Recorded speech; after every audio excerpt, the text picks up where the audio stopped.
අද නීති පොත තුලින් කතා බහ අලුතින්ම ආපු නියෝගයක් ගැන. මොකක්ද මේ නියෝගය?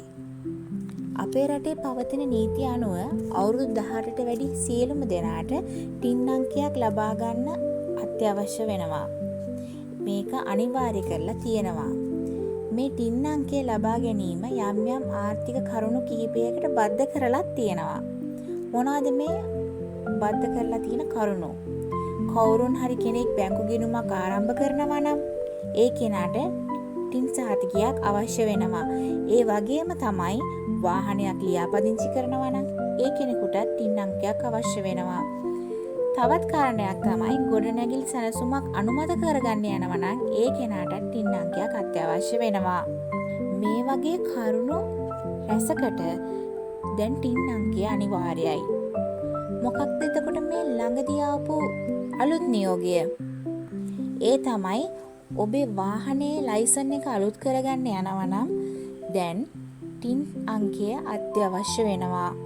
ඔයාගේ ටින් සහතිකය අරගෙන ගියේ නැත්නම් ඔයාට ලයිසන් එක අලුත් කරගන්න බැරි වෙනවා. 2026 ජූනි මාසේ 8 වෙනිදා ආපු නව නීතියකට අනුව හා 2026 අංක 11 දරන දේශීය ආදායම් සංශෝධන පනතට අනුව ඔයා වාහනේ ලයිසන් එක අලුත් කරගන්න යනවා නම් අනිවාර්යයෙන්ම ටින් සහතිකය අත්‍යවශ්‍ය වෙනවා. කොහොමද ටින් අංකයක් හදාගන්නේ? ටින් අංකයක් ලබා ගන්න දේශීය ආදායම් බදු දෙපාර්තමේන්තුවේ නිල වෙබ් අඩවියක් හදලා තියෙනවා. මේ නිල වෙබ් පිටුවට ගිහිල්ලා තමන්ගේ ජාතික හැඳුනුම්පත් අංක ඉදිරිපත් කරලා තමන් දැනටමත් ලියාපදිංචිද නැද්ද කියලා තහවුරු කරගන්න පුළුවන්. ඔබ දැනටමත් ටින් අංකයක් තියෙන කෙනෙක් නම් ඒ වෙබ් පිටුවට ගිහාම තමන්ගේ ජාතික හැඳුනුම්පත් අංක ඉදිරිපත් කරාම ලියාපදිංචි කියලා පණිවිඩයක් ලැබෙනවා.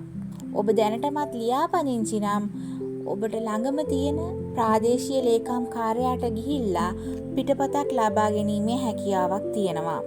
ඔබ දැනටමත් ලියාපදිංචි වෙලා නැත්නම් එහි වන තොරතුරු පත්‍රිකාව පිරවෙන්න අවශ්‍ය වෙනවා. ඒ තොරතුරු පත්‍රිකාව පිරවීමෙන් අනතුරුව ඔබට ඔබගේ ලිපිනයට ටින් පත්‍රිකාවක් ලැබෙන්නට සලස්වනවා. තවත් මේ වගේ වීඩියෝ නැරඹීමට රැඳෙන්න මා සමගම මම නීති ශිෂ්‍ය හෂිනි සිංහාරච්චි.